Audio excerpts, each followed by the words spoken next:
ಸಂವಿಧಾನ ಪೀಠಿಕೆ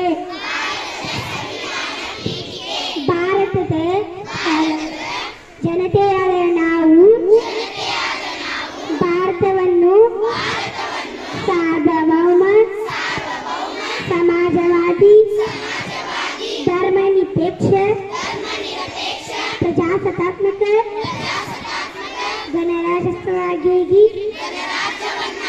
ರೂಪಿಸುವುದಕ್ಕಾಗಿ ಭಾರತದ ಎಲ್ಲ ಪ್ರಜೆಗಳಿಗೆ ಸಾಮಾಜಿಕ ಆರ್ಥಿಕ ಮತ್ತು ರಾಜಕೀಯ ನ್ಯಾಯವನ್ನು ವಿಚಾರ ಅಭಿವ್ಯಕ್ತಿ ನಂಬಿಕೆ ಧರ್ಮ ಮತ್ತು ಉಪಾಸನೆಯ ಸ್ವಾತಂತ್ರ್ಯವನ್ನು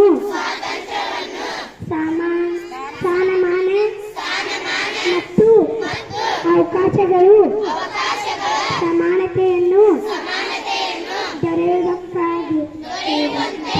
ಮಾಡುವುದಕ್ಕಾಗಿ ವ್ಯಕ್ತಿ ಗೌರವ ದೇಶದ ಏಕತೆ ಮತ್ತು ಸಮಗ್ರತೆ ಎಲ್ಲರಲ್ಲಿ ಭ್ರಾತೃತ್ವ ಭಾವನೆಯನ್ನು ಮೂಡಿಸುವುದಕ್ಕೆ ದೃಢ ಸಂಕಲ್ಪ ಮಾಡಿ ನಮ್ಮ ಸಂವಿಧಾನ ಸಭೆಯಲ್ಲಿ 1949ನೇ ಇಸವಿಯ ನವೆಂಬರ್ ತಿಂಗಳ 26ನೇ